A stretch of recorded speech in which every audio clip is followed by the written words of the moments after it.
Ei, me fala uma coisa, qual a importância da evangelização ou da obra missionária nos nossos dias? Afinal de contas, será que ainda é importante fazermos a obra missionária? Será que é possível ter um reavivamento das missões urbanas e transculturais? Essas e outras questões serão respondidas nesta videoaula, então não percam. A paz, queridos, que bom estarmos aqui novamente no nosso programa semanal da Escola Bíblica Dominical para darmos sequência à nossa série de estudos bíblicos baseado no tema Aviva a Tua Obra. Para quem não me conhece, eu sou o pastor Fábio Segantin. Se você é novo aqui no nosso canal, não perca essa oportunidade, porque aqui do lado tem um botãozinho vermelho, clica nele e se inscreva, porque toda semana tem um vídeo novo aqui. Se você for um inscrito, o YouTube vai lhe avisar quando eu postar um vídeo novo no nosso canal. E não esqueça também de curtir esse vídeo, de deixar o seu comentário, porque eu leio todos os comentários,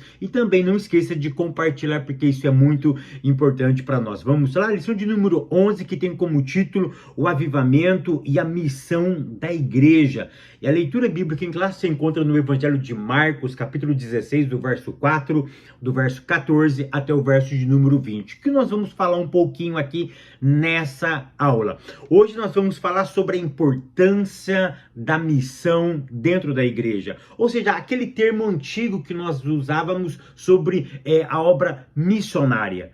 Então, é isso que nós vamos abordar. Será que é importante a igreja continuar fazendo a obra missionária?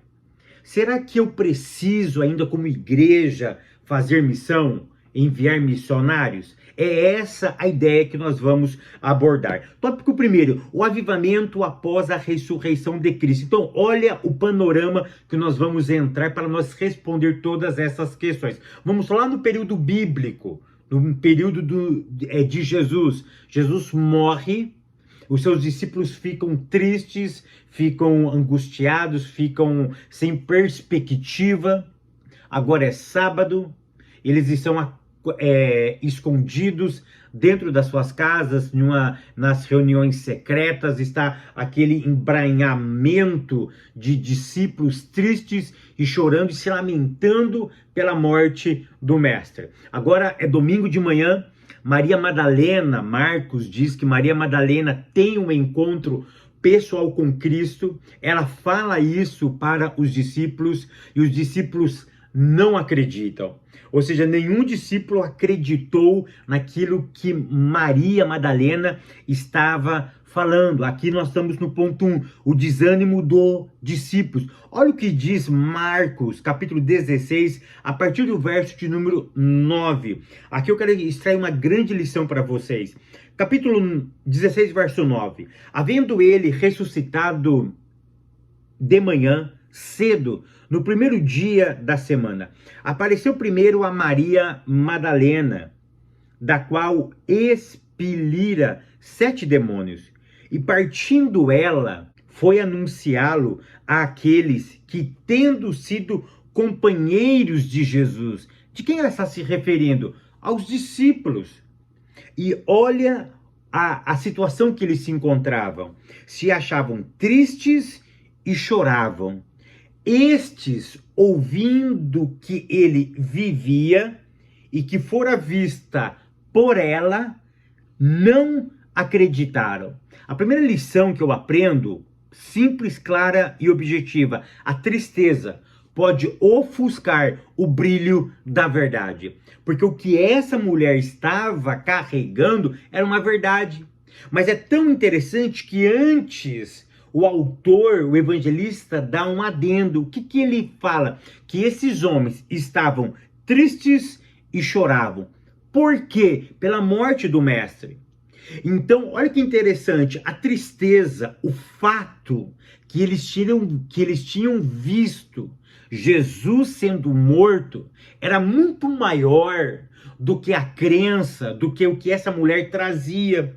Embora o que essa mulher trazia não era uma novidade, porque o próprio Cristo dissera para os seus discípulos que ele iria ressuscitar.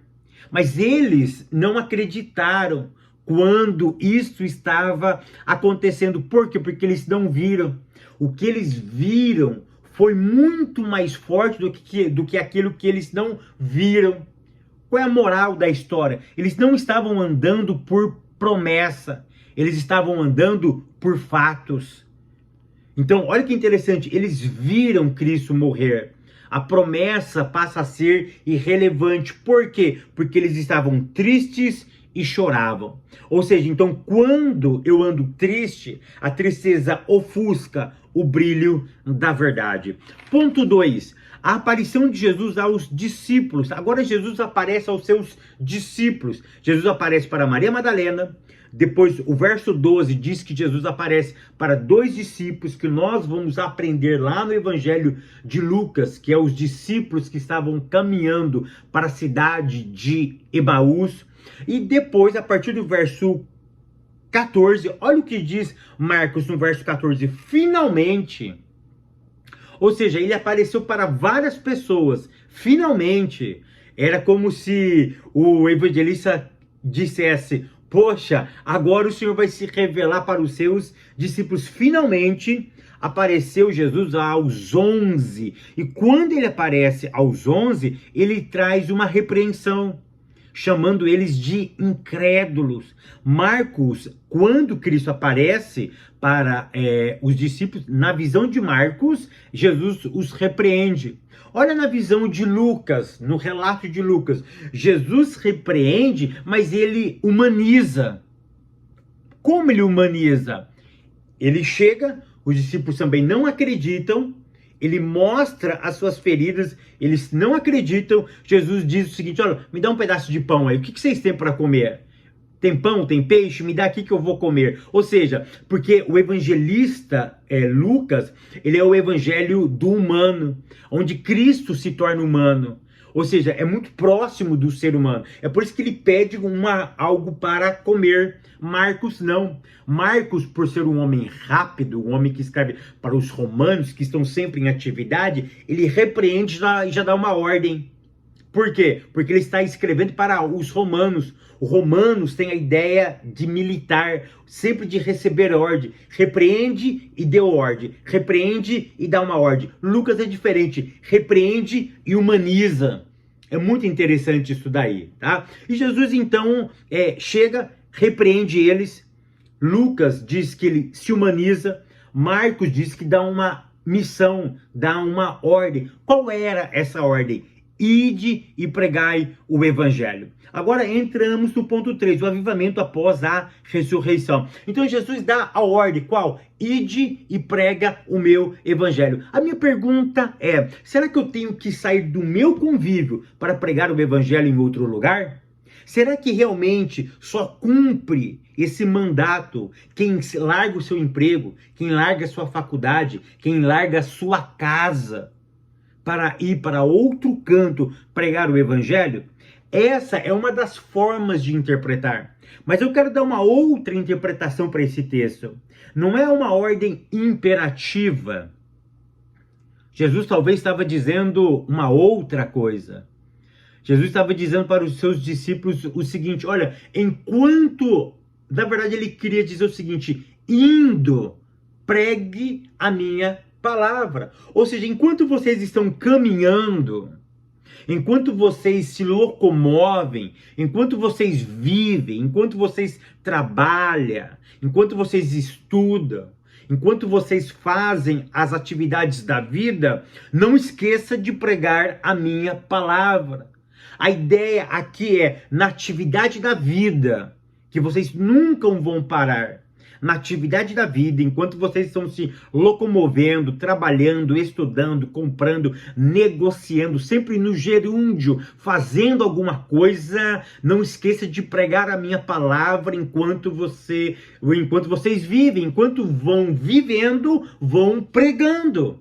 É essa uma outra possibilidade de leitura do texto sagrado, e aí todos nós nos encaixamos nesse mandato. Eu não posso ir para outro lugar, mas a ideia é, enquanto você vive, enquanto você está vivendo, prega a palavra. Enquanto eu vivo, eu prego a palavra de Deus. Então, qual é a ideia? A missão foi dada a Todos temos que fazer a obra missionária, que é pregar o evangelho. Tópico segundo, o avivamento na missão da igreja local. Ponto 1, o avivamento nas missões locais. Como que nós vamos fazer missão, Fábio? Existem algumas formas de fazer. Primeiro ponto, a missão local. O que é uma missão local? Vocês estão inseridos em uma igreja. Vocês vão em um templo, num salão, em algum lugar aí na sua cidade, no seu bairro.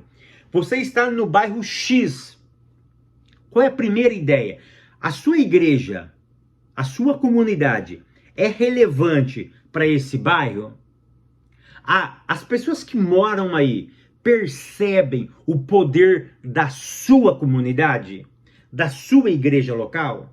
O que vocês fazem para beneficiar as pessoas que moram no seu bairro? Por exemplo, eu sempre congreguei na igreja Jardim das Palmeiras. Então, olha só, a minha igreja, Assembleia de Deus, ela fica situada na cidade de Santa Bárbara do Oeste. Embora eu sou americanense, sempre morei em Americana, mas a minha igreja ela fica em Santa Bárbara do Oeste. E ela fica num bairro chamado Jardim das Palmeiras. É por isso que é Igreja Jardim das Palmeiras. Ela está no bairro chamado Jardim das Palmeiras. Depois vocês entram no Google e vejam ela aí, tá? Foi aonde eu me converti. Tudo que aconteceu na minha vida foi justamente nessa igreja que aconteceu. Então, olha que interessante. Ela tem relevância para aquele bairro? Aquele bairro conhece ela como? Apenas a igreja dos crentes? Ou ela existe algum trabalho que beneficia aquela comunidade local? É isso que nós temos que pensar. A igreja local precisa beneficiar a comunidade local. É isso que vocês têm que entender. E é isso que vocês não praticam, têm que começar a praticar. Peça orientação para Deus para o que vocês, igreja local, pode ajudar uma comunidade local. Ponto 2, o avivamento nas missões regionais. Aqui, qual é a ideia? É uma igreja da cidade, por exemplo, de Americana, manda, Americana é estado de São Paulo, onde eu fui nascido e criado. Olha que interessante. A igreja de Americana vai mandar missionários para onde? Para Limeira? Para Limeira, no estado de São Paulo? Vai mandar pessoas lá para o Vale do Jequitinhonha? Não, vamos mandar lá para o Acre, lá para o Amazonas, para os ribeirinhos. Como que vai acontecer isso daí? Presta atenção. Conforme vai passando o tempo, a igreja vai expandindo. E hoje, nós temos praticamente igrejas em todos os locais do Brasil. Então, hoje, no meu ponto de vista, não existe mais uma necessidade de alguém de Americana ir para a cidade de Leme, por exemplo, no estado do Mato Grosso, por exemplo, fazer obra missionária. Por quê? Porque lá já tem pessoas. Nós não podemos confundir. A ideia aqui é pregar o evangelho, não é demarcar e fazer crescer a tua denominação. O problema aqui não é denominação, esquece dominação. Quem tem que ganhar é o reino. O que acontece hoje é o seguinte: pastores ficam mandando missionário para outras cidades, querendo ganhar território para si, e não expandir o reino. Então não vamos confundir as coisas. Então o que nós temos que fazer? Fortalecer as igrejas que já existem, naquele lugar, para que elas possam começar a cumprir cabalmente o reino dos céus. Então a ideia hoje de missionários regionais, ela não existe muito, porque em todos os cantos existe uma igreja evangélica. Se ela está cumprindo o papel dela ou não, aí é uma outra história. Por isso que nós estamos aqui, para alertarmos o ponto 1, missões locais. Você tem que ser relevante aonde você está inserido. Ponto 3, missões regionais atualmente. Deixa eu trazer uma outra ideia para vocês aqui. Será que hoje nós precisamos fazer missões transculturais? Será que hoje a igreja precisa enviar missionários para os Estados Unidos? Deixa eu falar uma coisa. Hoje as pessoas querem vir para a América, enfim. Para nós fazermos missões transculturais, existe um processo. Por exemplo, você quer vir para os Estados Unidos fazer obra missionária. Ainda os Estados Unidos é o país que mais envia missionários no mundo. Não porque eles são os melhores, é porque ele tem mais dinheiro, porque o dólar é muito forte. Por exemplo, $1 hoje vale R$5. 5. Então, se eu tenho $1 e eu mando para o Brasil $1, chega no Brasil R$5. Então, olha que interessante. Se eles mandam $200 para o Brasil, chega a mais de R$1.000. Então, olha o poder que eles têm. É por isso que eles são os maiores enviadores de missionários, porque é barato. Não é que é barato, o poder deles é muito forte economicamente e é por isso que eles fazem isso. Mas um brasileiro vem para cá fazer obra missionária. Presta atenção no que eu vou te falar. Para isso acontecer, existe um método. Existe um jeito. O brasileiro não pode chegar aqui querendo evangelizar americano. Primeiro você tem que falar o idioma. Se você não falar o idioma, você já freia aí. Tá? Eu conheço muitos brasileiros que veio aqui pensando em fazer obra missionária, mas não sabe falar inglês. Então, você quer ir para que lugar? Aprenda aquele idioma. Segundo, insira naquela cultura. Insira naquela cultura. A minha concepção é o seguinte, que para você aprender um idioma e para você se inserir nessa cultura leva muito tempo. Leva muito tempo. Então, qual que é o meu ponto de vista hoje? Existem alguns países que nós não estamos precisando de missionários. Por exemplo, os Estados Unidos não precisa de missionário brasileiro aqui. No meu ponto de vista. Embora a América está morrendo, aqui nós estamos morrendo espiritualmente. Os americanos estão morrendo espiritualmente. Por exemplo, a igreja que eu frequento, nós estamos comprando um templo. E nós estamos dentro de um templo de uma igreja que é americana. Mas por que essa igreja americana está vendendo para nós o templo? Não é porque eles são bonzinhos, porque eles morreram espiritualmente, porque eles não tinham pessoas que frequentavam os cultos deles. Os cultos foram morrendo, pessoas foram saindo e não tinham mais condições de manter o templo. E o que eles fizeram? Eles vendem para brasileiros, eles vendem para outras pessoas que queiram comprar aqueles templos. Mas por quê? Porque a igreja é interessante. Você pensa em fazer isso, primeiro, aprenda o idioma. Segundo, tenta entrar naquela cultura, porque assim é muito mais fácil para que você possa se comunicar com eles. Mas no meu ponto de vista, como nós estamos espalhados de crentes por todos os lugares, por exemplo, o que os Estados Unidos precisa hoje?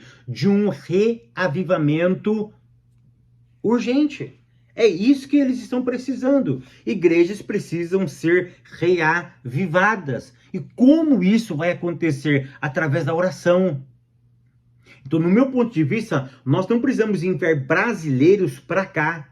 Porque aqui tem muitas faculdades teológicas aqui. Vocês não têm ideia como tem faculdade teológica neste lugar. Existem grandes e grandes centros teológicos aqui. Mas o problema é que entrou num processo de liberalismo. E precisa urgentemente reavivar essas pessoas. Ou seja, então o que nós estamos precisando não de missionários que venham para cá, por exemplo, mas de pessoas que orem e que Deus traga um grande despertamento nesse lugar. Aí entramos no tópico terceiro, o avivamento e as missões transculturais. A primeira igreja missionária. Na Bíblia, a primeira igreja missionária foi Antioquia. E os primeiros missionários foi Barnabé e Paulo. Mas por que foi uma igreja transcultural? Porque naquela época precisava levar essa notícia para os 4 cantos do mundo que existia. Então, por isso que eles desbravaram o mundo, até que Paulo foi o primeiro homem que prega para a Europa.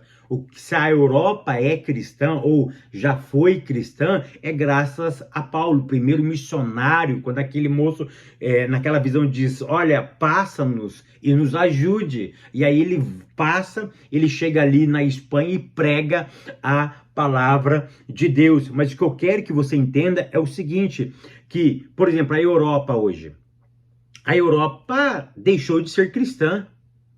Genebra, que já foi um tipo, eu gostei muito dessa expressão do reverendo Hernandes Dias Lopes, que ela já foi um tipo do reino dos céus aqui na terra, hoje é uma falácia. Olha que interessante, até 1960, a Holanda era um país cristão. Uma geração se passou e a Holanda deixou de ser cristã. Então, olha que interessante, a Europa está entrando ela já entrou numa decadência espiritual enorme. É só você dar uma olhadinha na Espanha, na França. A França morreu espiritualmente. A Inglaterra morreu espiritualmente. Esses dias eu estava vendo uma reportagem que em Londres estão se vendendo mais templo nesse século do que no século passado. Quando eu falo desse século de 2001 para frente. Então presta atenção, a Europa está morrendo espiritualmente. Tem países que não tem 5% de cristão. Esses dias eu estava vendo uma reportagem, aqui em Nova York estava se vendendo 35 templos cristãos, que já foi uma igreja. E hoje se vende para quê? Para um bar. Se vende para cinema, se vende para qualquer coisa. Por quê? Porque não tem pessoas mais frequentando os nossos cultos. Agora, falando um pouquinho da realidade brasileira, o que nós precisamos fazer urgentemente? No meu ponto de vista, o Brasil não precisa de missionários transitando. O que nós precisamos é igreja ser igreja, porque nós somos 40 milhões. Se 40 milhões não for capaz de impactar uma nação, pelo amor de Deus, alguma coisa está errada?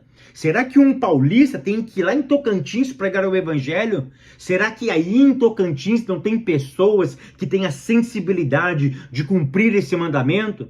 Será que alguém tem que sair de Manaus, do Amazonas, e ir lá para São Paulo pregar o evangelho, ou vice-versa? Ou seja, será que um estado tem que ficar pregando para o outro estado? Pelo amor de Deus, isso não tem cabimento.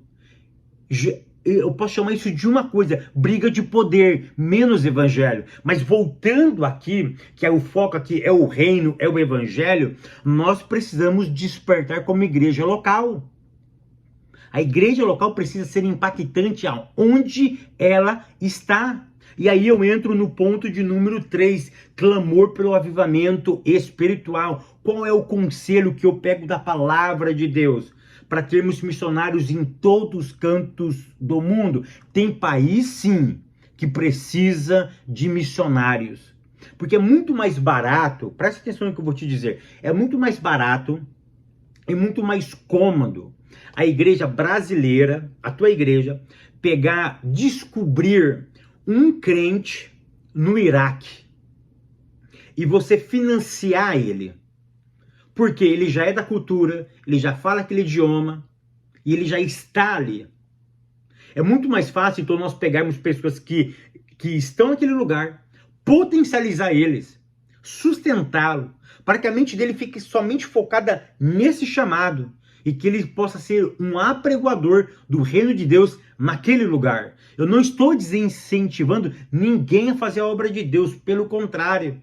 A minha oração é que o Espírito de Deus se levante homens amantes do Evangelho, homens que tenham a disponibilidade de sair para pregar o Evangelho. Se você não tem essa chamada, ore. Se você não tem essa vocação, contribua financeiramente, com dinheiro, é com dólar, é com real, é com espécie. Mande para alguém que está incumbido, que está fazendo essa obra. O meu desejo, o meu conselho é: ore para que Deus reaviva a obra missionária no meu, no teu, no nosso coração. Que o Eterno continue te abençoando, te guardando, te prosperando. Eu te espero no próximo vídeo, querendo Deus.